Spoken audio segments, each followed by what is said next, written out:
Hello everyone, welcome to today's live stream. I hope that you're all doing tremendously well. Glad to be here. Let me know how you're doing in the comment section below. Let me know where you're viewing from, and it would be good to do a few shout outs. For those that don't know me, my name is Jamie Holroyd and I'm the founder of jamieholroydguitar.com, which is a blog, video lessons, ebooks and a Patreon page, all geared to helping you become a better jazz guitar player. And if you're not already subscribed to this YouTube channel, then please go ahead and do that. Then you'll get access to all the free new live streams which I post and all the free new lessons which I post as well. So yeah, that would be great if you could do that. Good to see that a few people have already dropped in with a few comments below. It looks like we've got here, we've got Joe, good to see you Joe, we've got Colin, good to see you Cole, a few locals and regulars, as well as a few new faces. So welcome everyone, I hope that you're well. I'm really looking forward to doing today's live stream about the jazz blues progression. This was a requested lesson on my Patreon page, so I'm really glad that I could go and deliver that, because you know, these are the guys that really keep these things going. So I hope that you guys find this useful, and if anyone has any questions about anything that I'm going to be talking about in today's class, then please just drop a comment and I'll try and get through all the comments which I get throughout this lesson. So we've got Bob and Steve from Boston, and we've got Andrew from Pennsylvania. Thanks for sending some comments, guys, and welcome to the class. So just before we get started, throughout this class I will actually be using a PDF which I'll just show you now on this angle here. So hopefully you guys can see that right there. So let me just double check I haven't made a mistake here. No, it should be still. Whoops, sorry about this. Nothing like a few technical errors when you're live. Alright, so you should be able to see this PDF now. This is what all the examples that I'm going to be talking about are coming from. So if you are a Patreon, then you should already have access to this. Now if not, and you want to get access to this PDF, then of course you can become a Patreon, and there's some information about that here. This is my Patreon page, and there's a few different tiers that you can select here. Now just to get the live stream PDFs, I try to do one live stream a month. Then you can just become a jazz guitar fan and you'll get that, and you'll get all these other things as well. So you'll get Q&A priority, topic suggestion and live stream PDFs. Now the most popular option is this one here, which is the Jazz Guitar Guru tier, and for that you actually get the PDFs of all the weekly lessons which I post as well. So basically if I scroll down you can see some of these. So just by becoming a Jazz Guitar Guru, you'll get the Summertime Chord Melody which I posted a while ago. You'll get the 5 beginner jazz chord progressions, chord melody, all sorts of things. I've got quite a bit of content building up on there now, so that's what you can get if you become a Patreon. So no complaints so far, everyone seems to be really enjoying that new service which I've released. So yeah, thanks you guys who are commenting still. We've got Roger from Milan, cool city, I've been there. We've got Henry there, and we got Joshua, who is from the West Indies. Wow, okay, cool, some cool locations. So jazz blues. Alright, let's begin with the lesson. I'm sure you guys have already had enough of me muttering on, so I'm just going to switch over to this PDF, and I'll periodically keep stopping and checking for comments just to see if you guys have any comments about anything whatsoever. Alright, so a jazz blues progression is what we're talking about here, and what you can see on the PDF is basically a typical 1-4-5 blues. So I'll just play around this now just so you can hear this, and I'll begin kind of dissecting what's going on, and I'll try and stick to exactly what I've written here. So here we go. 1, 2, 1, 2, 3, 4.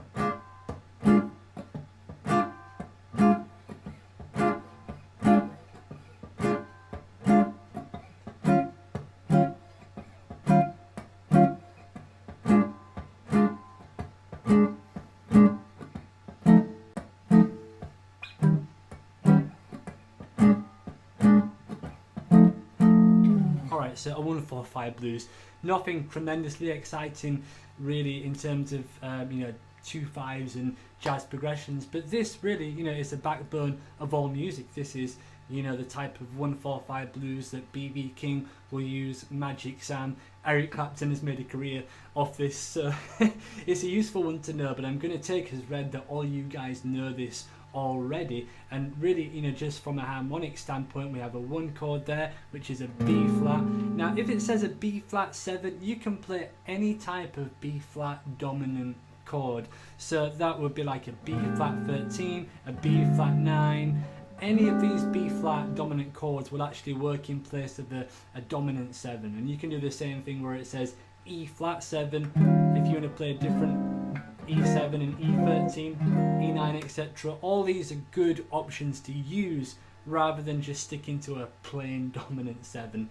So that's one thing that you want to bear in mind there. So this one is not used by jazz musicians that much, to be honest with you. The one that we're going to be looking at in just a minute is, but just to give you a few examples of a few jazz tunes that you might want to check out that use this. There's one called Blues for Charlie, which Grant Green recorded with Ike Quebec. Blues for Charlie, I think he wrote it for the guitar player Charlie Christian, and that uses like the 1-4-5 blues progression, so you could check that out. And that's kind of like a down home jazz, a blues as you might imagine, with this type of progression. So that's one example. The example that we're going to be talking about here is Chitlin's Con Carne by Kenny Burrell, and of course Kenny Burrell recorded this on his classic Midnight Blue album, and I'm sure that most of you that have been playing jazz for a little while will hopefully know that album, but if not, I strongly recommend it. It's certainly one of my favourite albums, and it's interesting because there's a few jazz musicians which actually find it too bluesy, and then there's blues musicians that can find it too jazzy. So what do you think of this Midnight Blue album? Do any of you guys like it? Have you heard it? You can let me know in the comments below, and what you think of Midnight Blue. So I'm going to play this just so you can hear the theme against the melody. Probably the interesting thing to note here is that the chord types, we've got dominant 7 sharp 9 chord, which I'm sure many of you will recognise as being the Hendrix chord, the Jimi Hendrix chord, a dominant 7 sharp 9. So our previous example, we just had plain dominant 7th chords. This example actually has sharp 9 chords rather than just dominant 7 chords. So if you play just a progression using those chords,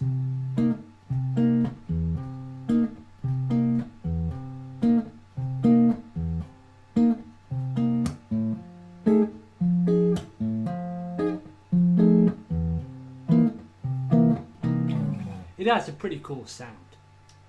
Many people think that this song actually has minor 7 chords, but that's incorrect. It's a dominant 7 sharp 9 chord that's used as a chord type here on this album. And the cool thing about that chord type by itself is that you can use all sorts of things. If you want to address the actual chord change, you can get the third in there.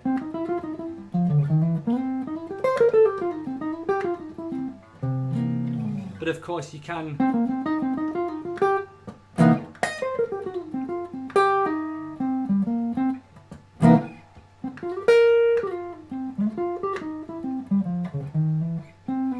use bluesy ideas over this chord. You don't have to go down the line of a bunch of diminished scales or anything like that, which I think can be reassuring to know. So let's maybe check out how this one sounds over the loop. I'll play the theme for you just so you can hear it. This is an example of a 1-4-5 jazz blues. Here we go.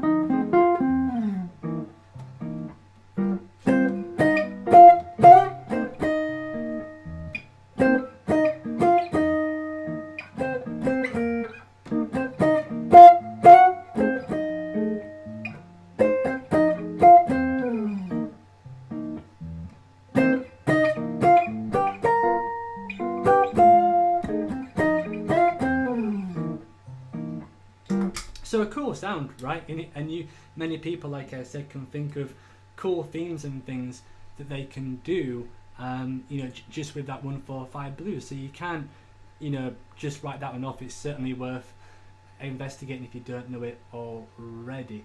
So just going through the comments here just to make sure everyone's following along okay. Peter Smart has asked, he uses 9 to 47 strings, and he's asking, are they too light for blues playing? So some of these questions I will answer towards the end of the video. I will make a note of these and I will answer them towards the end, but I just want to get through the lesson without detracting too much. So I'm just making a separate note of some of these now, some of these questions. Joe says that Midnight Blues is a great album. It's pretty much the reason I'm trying to learn jazz guitar. Yeah, me too, Joe. So we're certainly on the same page in that respect. And then said, I'm not particularly a jazz player, but I'm obsessed with jazz solos. All right, cool. And then, yeah, we've got BC that's put thank you, and then Peter. Wow, so Kenny was 90. I must have missed that. It was Kenny Burrell's birthday this week, and he's, yeah, he's 90 years old. Wow, I hope he's doing well. I saw a video of him play recently. I can't remember what the thing was, but it was probably 4 or 5 years ago now, over on the True Fire YouTube channel, and he sounded great. Like well into his 80s and still completely, you know, killing it and sounding fantastic. All right, subs. I'm just going to put the PDF back on here. So now what I'm scrolling down to is the jazz blues progression. This is the jazz blues progression that if you go anywhere in the world and you want to play a jazz blues, this is most likely the kind of jazz blues progression that folk will be using. So if you went to a jazz jam on the other side of the world and you said a jazz blues, they're most likely going to be using this jazz blues progression. And excuse me just 1 second, just while I change my loopler to the second channel. Alright, so what have we got here that's different? So we've still got that one chord, and fundamentally, hopefully you guys can see that we still fundamentally have the same progression at heart. We've got a 1 chord in bar 1, then in bar 5 we have a 4 chord, and then slightly delayed towards the end, this would be in bar 10 here. That's where we have that F7 chord there. And of course we go back to the B flat. So fundamentally it's still a 1-4-5 blues at heart. So maybe I'll just play through this one once so you guys can hear it, then I'll talk about exactly what's happening. So here we go. B flat blues.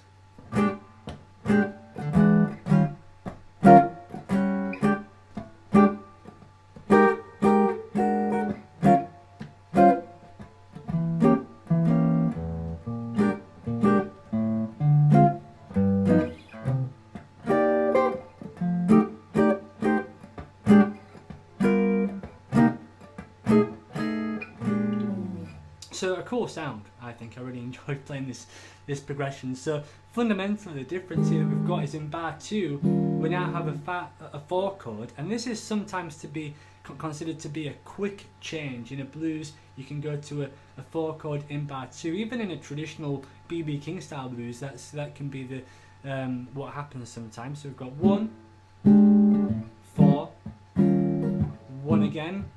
This time we have a major 2-5 in E flat 7. Alright, so we've got F minor 7, B flat there. So that's certainly a difference when you're playing a jazz blues.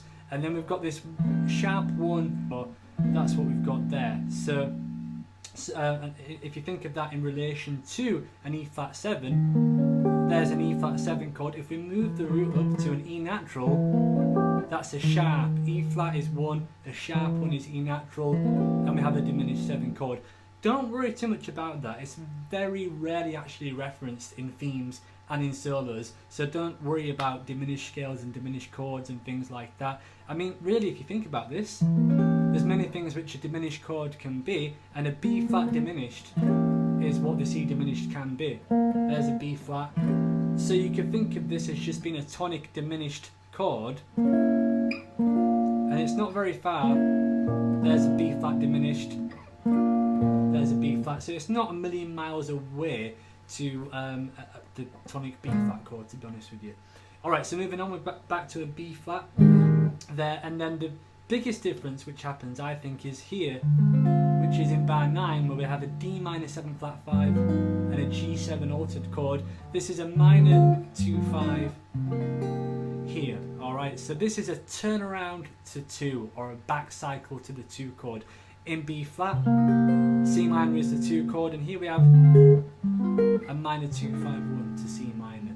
And now this actual C minor chord here is what I would consider to be a double functioning chord, because we have the C minor 7 here, which is a 1 chord, but it instantly is the 2 chord in a 2-5-1 in B flat. So this is like a double functioning chord right here, and this is the thing that really stands out in the jazz blues now, because we haven't really gone out of the key. C minor is in the key of B flat, but orally, you know, that G7, when it comes around, you know, we have to make some reference to that, whereas before, when we had the major 2-5, the F minor 7 and the B flat 7, you know, you could still play a B flat,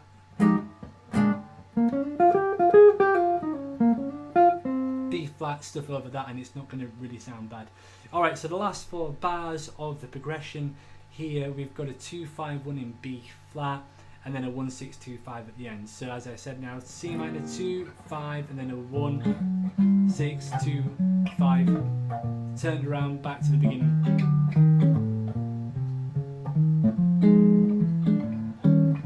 Etc. Alright, so that's the jazz blues, and I'm going to talk a little bit more about this in just a sec. Just going to check the comments and make sure that everyone is on board with what's going on here. So, yeah, Joe's just telling me there was a bit of drama about Kenny Burrell's health. Oh dear.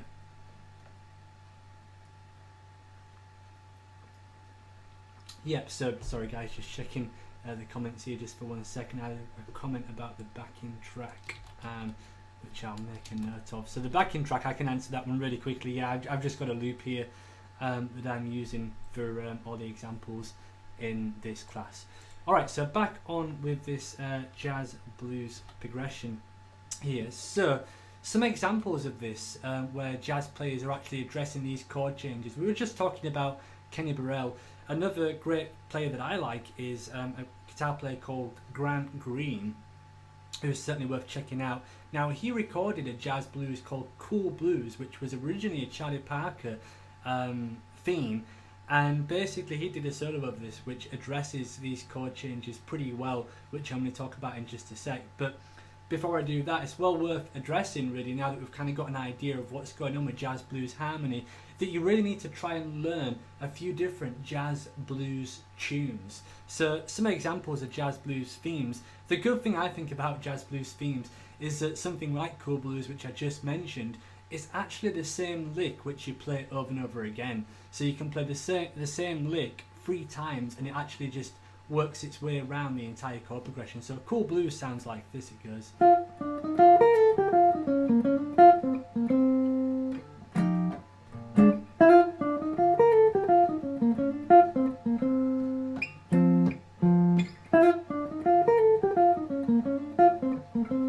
So you can just learn one lick and you've already learnt a jazz blues theme, which is pretty cool.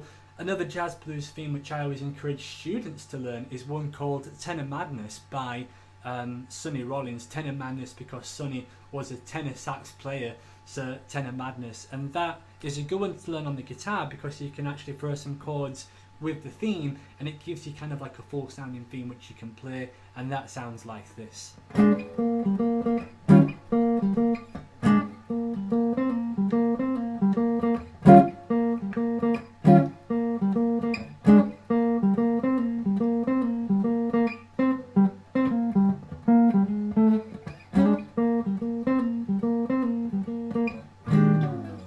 So that's a cool one.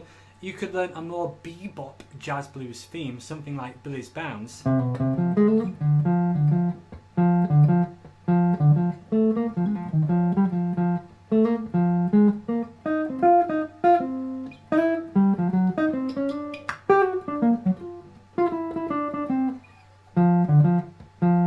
Guess I need to practice that one a little bit, but hopefully you can hear that when I played that one, that's actually quite discreet. That actually suggests a lot of the harmony that happens in a jazz blues as well. So that would be a good one which I might discuss on a future live stream. But yeah, any of those are good. So I mentioned Cool Blues, Tenor Madness, Billies Bounce. These are all great jazz blues themes to check out. This progression is well worth learning in a few different keys. If you were a private student of mine, I would suggest that you learn this one in different keys. I think it was Charlie Parker that said if you learn a jazz blues rhythm changes, and I think he said Cherokee in all 12 keys, and you're well equipped to whatever other chord progression might come your way. So a test that I always do with my students is that I'll say, right, you can play a jazz blues in B flat, but I'll say, look, try and learn one in A flat, E flat, F, and I'll just say, okay, let's do blues in E flat, 1, 2, 3, 4.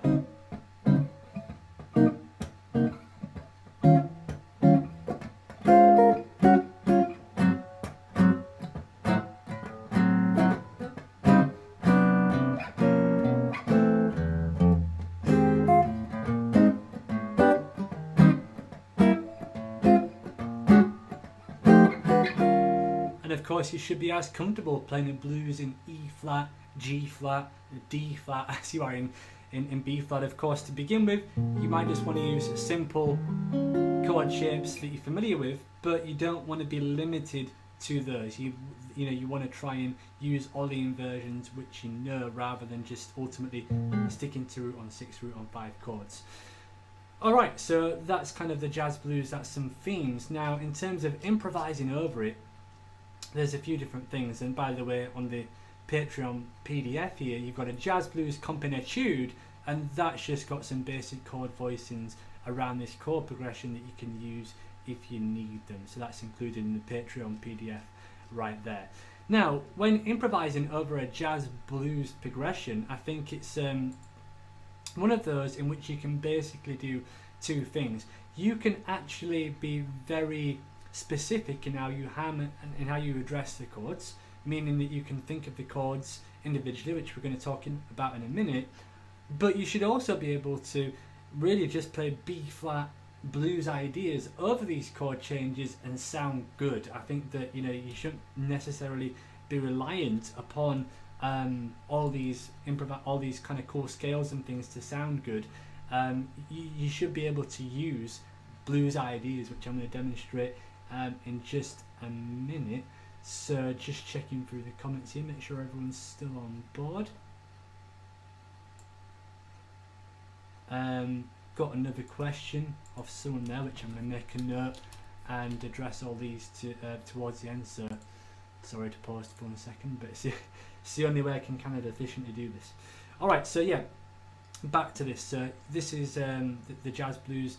This is like a scale guide which I usually give my students as to what you can use.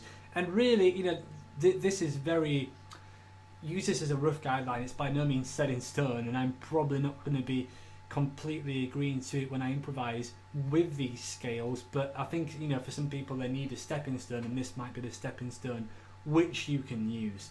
Alright, so I've said that over the first couple of bars you can use a B flat major pentatonic scale and B flat major ideas, because really, if you look at, say, if you look at the B flat, most of that is B flat, so you want to be thinking about really the third, and the major pentatonic contains the third. Other than that, the E flat 7 there has the D flat, so that goes a little bit out of key right there. Alright, so if you just wanted to make that change, for example, there's only one note that's different between those two chords, and in that Tenor Madness theme which I just played, you can quite clearly hear that the difference is being referenced, right?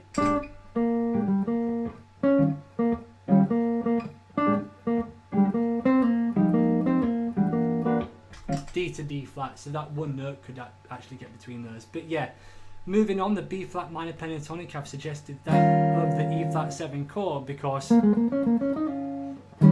if you want to get modal about that and you want to think about like an E flat mixolydian scale, then all the notes in B flat minor pentatonic can be found in a mixolydian scale as well. So in actual fact, you've got all those B flat minor pentatonic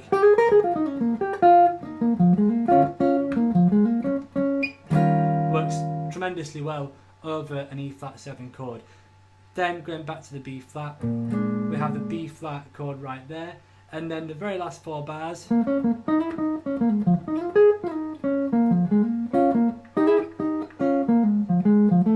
We're thinking of blues scale ideas. A lot of jazz blues themes will actually use, oops, sorry, just get rid of this warning sign there. Don't worry, it's nothing to worry about.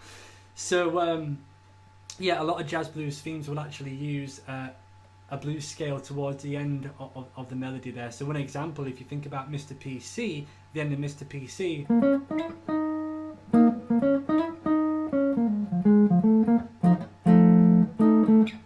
that uses blues scale, so that's always a good scale that you can use there towards the end of some changes. So I'm just going to maybe go around this once or twice, only using blues ideas, so you can hopefully hear that the harmony that's programmed on the loop pedal here is all the jazz harmony, but what I'm going to be doing is just kind of blues stuff, really, because that can sound good as well. So here we go.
So that's just jazz blues using blues ideas there. So you know that shows what can be done with that. Of course, we are going to look at getting a little bit more jazzy in just a second. I'm just going to get a quick drink here. It's very, very warm in the UK. Fortunately, the time when I plan to do this live stream, it's like the hottest day of the hottest time. So you'll have to just bear with me just for 2 secs.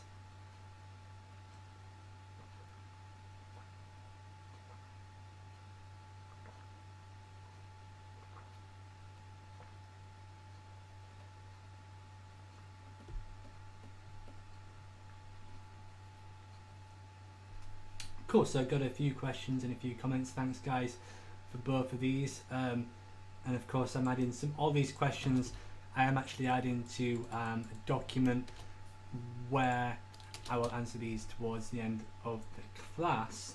So thanks, and of course thank you to my Patreons, because I know a few of you guys are here now.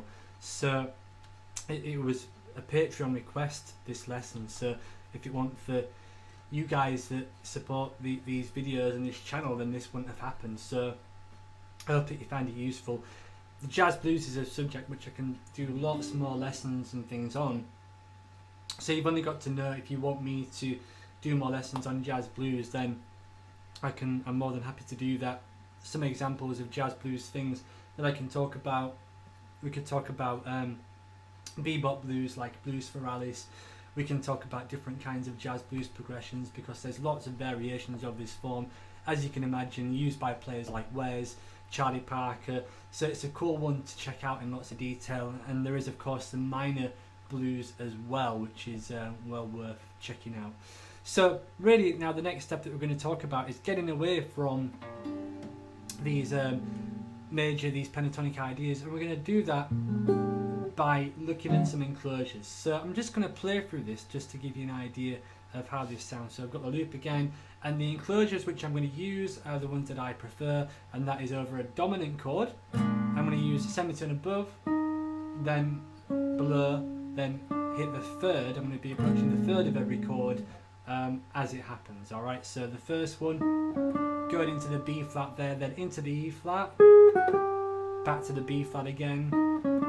And now when it goes to a minor chord, I'm going to think a scale step above, then a semitone below. Alright, so hopefully you guys get the idea. I'm just going to play through this so you can hear the sound. Alright, so.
So hopefully you could hear there that I was kind of using, I started off by playing the exercise, but then I went on to really just addressing some of the chord changes using those guide tones. And of course the good thing is, even without any kind of backing, you can usually hear when whereabouts someone is playing by if they're referencing those in their lines or not really. So maybe I'll just give you an example as to how that works now. So if I play the same thing without any backing, hopefully you guys should be able to hear where I am in the chord progression. So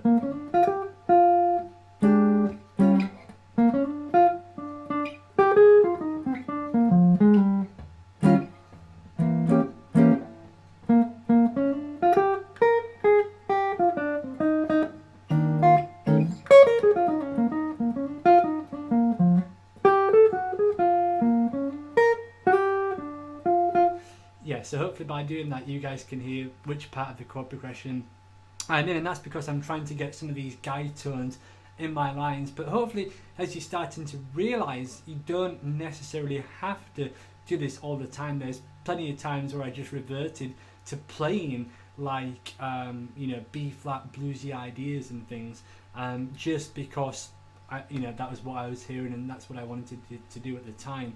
So yes, so when you listen to jazz musicians play, one solo that I really recommend that you check out if you haven't checked it out already is one that's that Grant Green does on Cool Blues, because there's some pretty obvious examples as to him outlining some of this harmony within that. So that's one that I always suggest my students check out, and I might do. I've had a bit of interest. A few of you guys are asking for some more companion. Joe's asked for a minor blues lesson, so that definitely is something that I can do, and Peter says yes as well, and then Neil says thanks. So yeah, I could do a lesson on minor blues. I'll add that to the list of things I need to do. But I might even do another major blues one where I look at a transcription of the solo, like a Grant Green solo or something like that, and dissect it so you guys can kind of see what's going on within that. So, but just to kind of give you a quick example of how how Grant Green might play a blues like this. Well, I'll play his solo for you, and then I'll dissect a few things that kind of what he does and how he gets around this harmony. So Grant Green's solo on Cool Blues goes.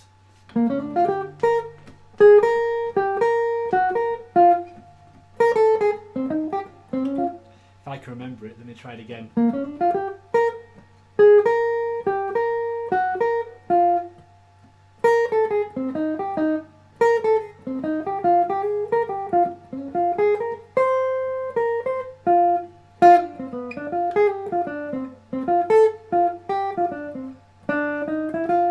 It's something like that. I haven't played that in a while, ironically. Maybe I need to practice it on myself, but there's a few cool bits of language in there that you can definitely check out. For example, one thing that he does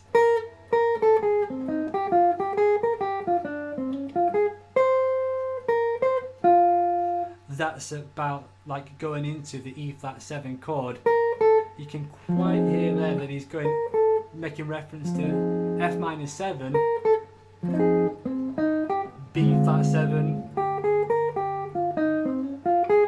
E flat 9, back to B flat 7. So that's, you know, very audibly what's going on with his lines. And his line here, it's something like that. And there you can very hear that he's going at that minor 2/5 as well. So that's a really good solo to check out. I definitely need to revive that one though before I talk about it on a live stream. So going on to this PDF, let's see if there's anything else that I need to mention on here. I think I've talked about most of it now. Oh yeah, the last thing is people always ask me about these walking bass lines, and the jazz blues is a really cool chord progression to do a walking bass line on. And really there's actually another substitution which I've just realised that I've used in this one, which I haven't talked about, so I might talk about that. But I'll play this now, or I'll try and keep it as close to what I've written as possible, so you can hear this kind of jazz walking bass line etude. And like I said, this is available from my Patreon subscribers, and you can get this by signing up and becoming a Patreon. So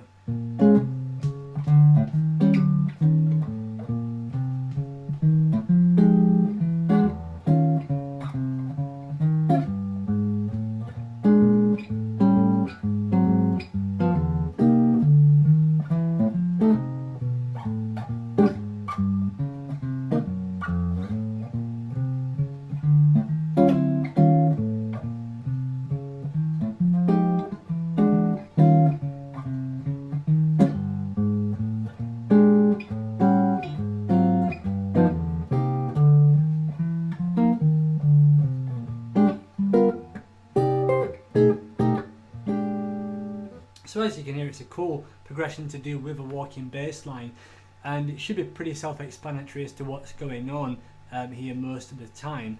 But we can actually see that in this bar here, I've added an A7 to the progression, which which is not in the first chord progression there.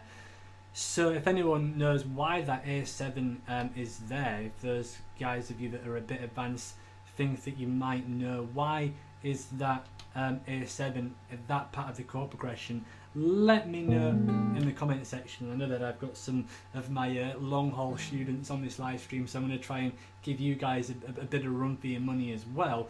Maybe I'll play through this chord progression one more time just so you can hear what's going on, but it's a pretty cool thing and a pretty cool change which you can add to a jazz blues. And there is often some variations in these two bars here, which is bars 8 and 9. So I'll play through it just with the chords this time, just so you can really hear the chord implications. So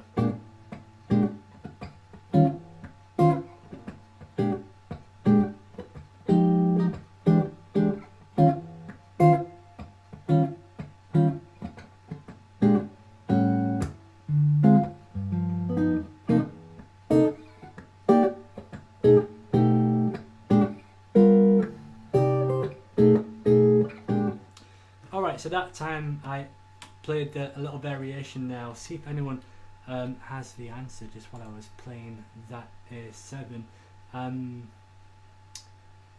Let's see, just a few more comments, but no one's got that one.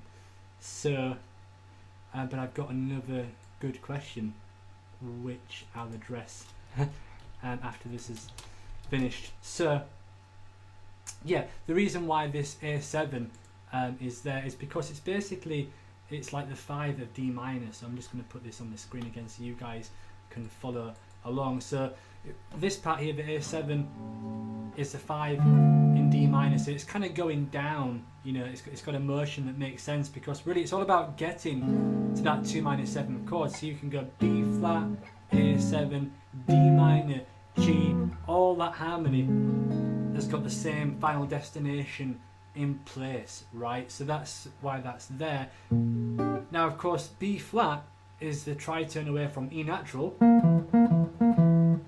so if I just play from bar 5, I could play, say, an E minor 7 flat 5 instead of B flat 7, and that that produces kind of a walk down in itself, doesn't it? Because we've got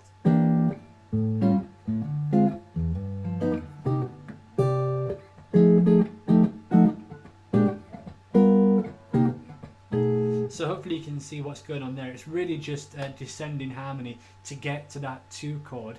I guess the last variation of that, which I haven't written down, but someone has already asked me to do a lesson on more elaborate turnarounds and things, and that's something that I will probably make some notes on for the next one. But basically that D minor 7 flat 5 there, you can actually put, if you put an A flat away from, if you go a flat 5 away from D, you get an A flat, which is a tritone. You make the chord a dominant 7, then you get this thing, you get B flat 7, A7, A flat 7 and G7, which is like a nice chromatic walk down to the 5 chord, right? So that goes. Okay, so I'm going to play the entire jazz blues progression now, but I'm going to try and reference that walk down that I just played then. So from the top.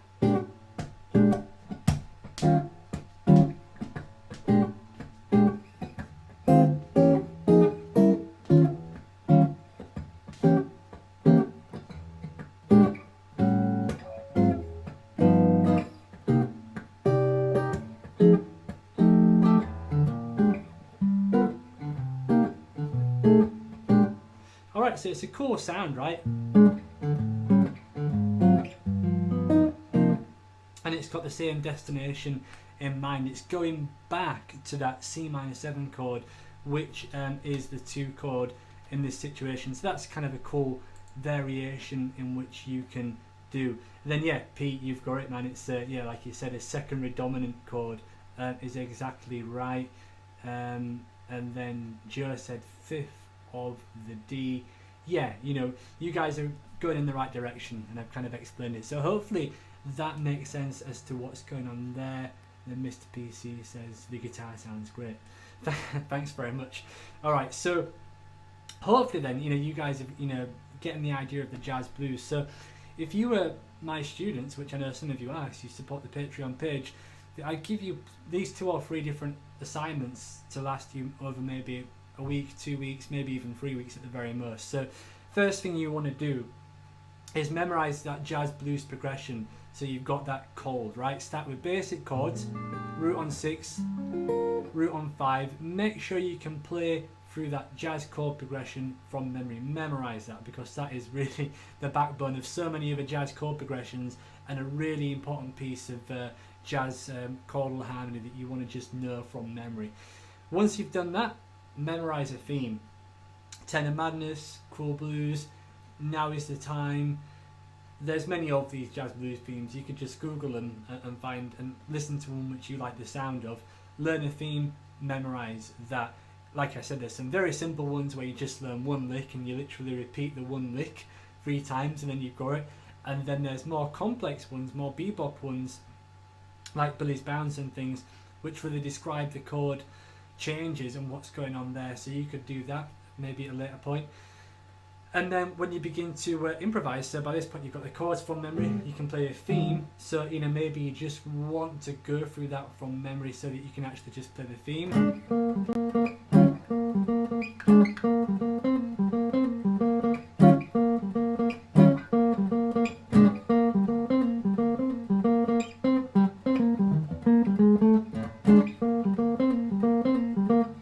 And chords.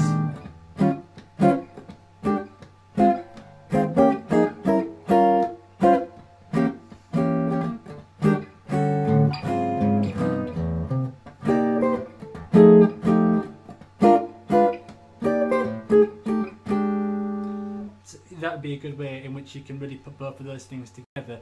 Now, having done that, you want to then begin looking at improvising over this chord progression, and of course you can do that by using the things that we've said, where you're improvising over this,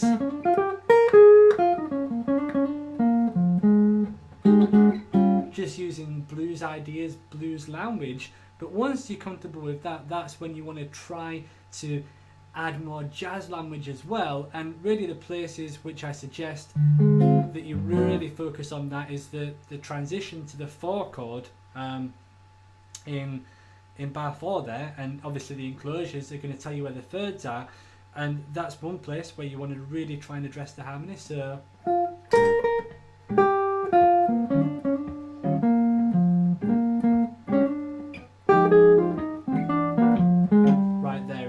chord. And then the next part is the turn around to 2. Alright, so you could hear there, that was just a little bit of C harmonic minor scale, just to make that change round. Okay, and of course after that you might want to get something on that 5-1 back to B flat as well to manage that. Alright, so maybe I'll just try and give you some walking commentary while I do that, just to give you an idea. Of course, like I said, you know, I really suggest checking out that Grant Green solo. If you don't like that, some players don't like Grant Green. A lot of Charlie Parker's players do this, where he's got some Charlie Parker's solos do this, where he has some really good language, some blues language, and he also has some bebop chops as well on the 2/5. So you can check out any Charlie Parker solo over at Jazz Blues, and he'll probably be doing something that's not too far from that. So I'll try to do the entire thing and kind of give you some walking commentary whilst I'm doing it. Then I'll answer some questions, and then we'll be good to finish up the session. So if you have any final questions you want me to answer, I've got a list of a couple here that I'll answer in just a minute. But if you have any more that you'd like me to answer, then just leave a comment with a question below. Alright, so here's a Jazz Blues performance now, and this time I'm going to try to get these chord changes in which I've talked about, and hopefully talk at the same time. Let's give it a go.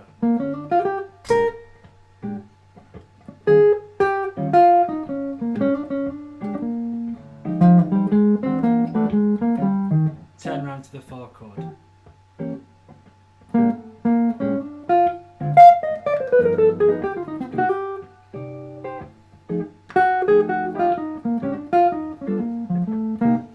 Right.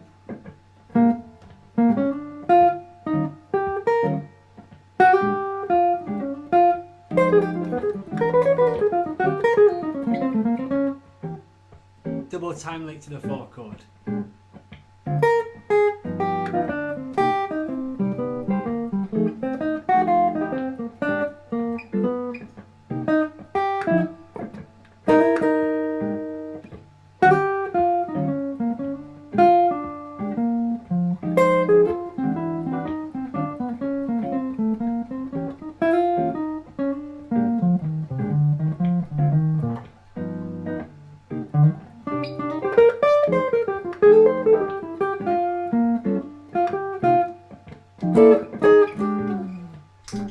Alright, so hopefully that gives you an idea as what you can do with some of these concepts which I've talked about. So I've got a few questions. I'm going to start from the first question that I've got, make my way through them, and then yeah, hopefully you guys will all have your questions answered.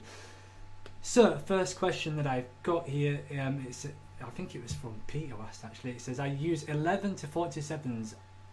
I'm presuming he's talking about string gauge there. Are these too light for blues playing? No, I think gauge 11s are really good strings for playing jazz and blues on. I think the good thing about having 11 gauge strings is that you can still bend as well. Obviously, when you're playing an arch top like what I've got, and you've got heavier strings on, you know, bending is much more difficult. So at least with 11s, you can do some bends also. And I've got tellies, strats, 335s, and on those I like to use 11s, and on arch chops like this I use 12s. So I think gauge 11 strings are absolutely fine. Some great players that I know even use 10s. 9s I'll probably struggle with, but Alan Holdsworth used 9s, so there you go. It's just preference, whatever feels comfortable for you. That's what I would suggest using string wise.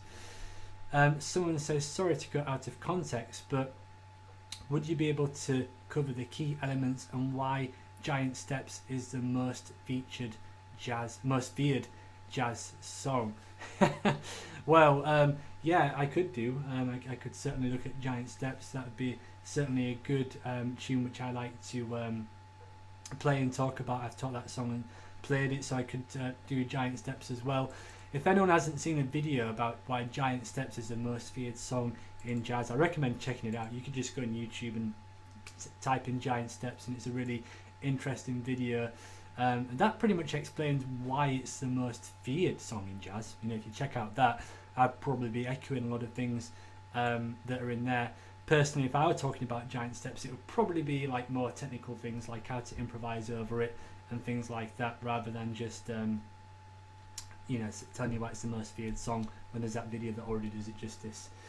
So and a few more questions here. I've got a lot of mileage out of your 5 melodic minor shape out of the 5th. Could you demo some of your lines? I think that was from I'm sorry, I forget who asked that one, but yeah, that's kind of a bit more of an advanced concept, but certainly a cool one to check out when improvising over a jazz blues. So one line, and what this student's talking about here is over a B flat 7, you can think up a 5th and you get the melodic minor, which would be like a Lydian dominant sound over B flat. Alright, so if I play a B flat there and I think up a 5th, F is a 5th away from B flat. Now if I play an F melodic minor arpeggio, that would be against a B flat 7 chord, you would have 5, 7, 9, sharp 11. So it's a really crunchy sound, right, that you could throw in.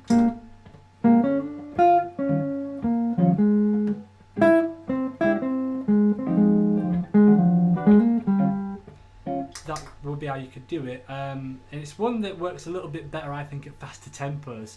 So maybe if you had a more of a bounce going on,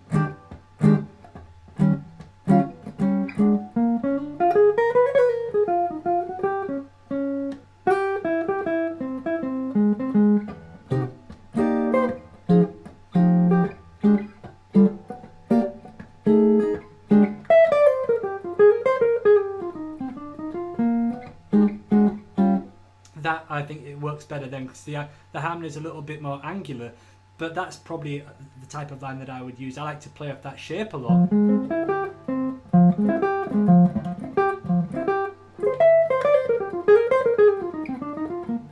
So that's a cool sound to use, and that's what that student was asking about. And then a few more questions that I've got here. How to manage the turnarounds while soloing? That's a good question. Yeah, so 2 questions. That's the same thing there, and I'll answer one more, and then that will be all I'll have time to do in this one. So one about turnarounds, and then okay, so about turnarounds, a cool voice leading line which you can do to address the turnaround in a jazz blues. You could just do the thirds. You could do that. But if you want something that's a little bit more concrete, a cool lick, which I guess, or maybe like a lick that demonstrates a concept, you could, over the B flat, you could do a 1, 2, 3, 1, 2, 3, 5 pattern over the B flat. Then over the G7, you could go to a G, you could play a B diminished arpeggio. Then you could do maybe a 1, 2, 3, 5 pattern over C minor. And then you could do a diminished arpeggio over the C sharp as well. Alright, so I'm going to go Coltrane pattern, diminished, Coltrane pattern, diminished, and that will address those chords. Alright, so what he's talking about is the very last 2 bars of the jazz blues progression. So I'm going to see if I can put that line in just to show you what I mean.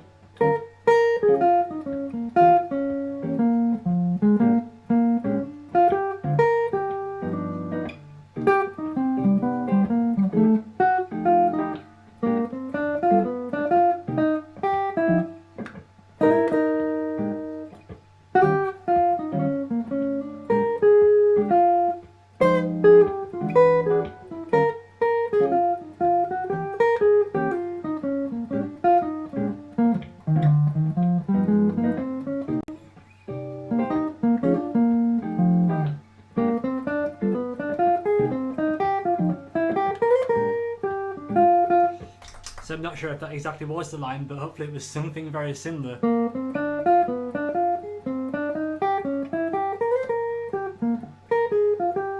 Kind of practicing out loud with some of this stuff, but hopefully you guys can hear that then that type of idea can really help address that chord change there. If you wanted to go simpler,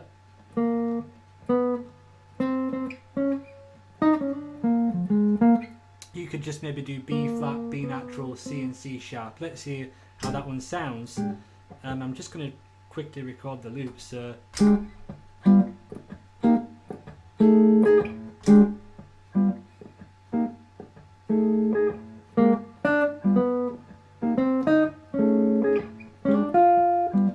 that one works well as well. So that's kind of a big topic though, going on to those that addressing that 1-6-2-5, but they're just two simple things which I like to try and use. Okay, so that about concludes the lesson for this live stream. I hope that you guys all enjoyed the class. Like I said, if you have any questions, even if you're watching this after the fact, then please just drop a comment below and I'll still answer it. Thank you all for watching. Thank you once again to my Patreons. It really helps support these. Like I said, if you want to get access to the PDF, then all you've got to do is sign up like I demonstrated at the beginning of the class, and I hope to do these initially once every month. So usually around the beginning of the month is like when I try to do them. So I've had a few suggestions for more jazz blues live streams, which I'll try to do, but if you have any other topics that you'd like me to cover, then I'll consider all the ones that are left in the comment section below. Thanks all for watching. I hope that you stay safe, take care, and I look forward to seeing all of you in next month's live stream. Thanks for watching and take care.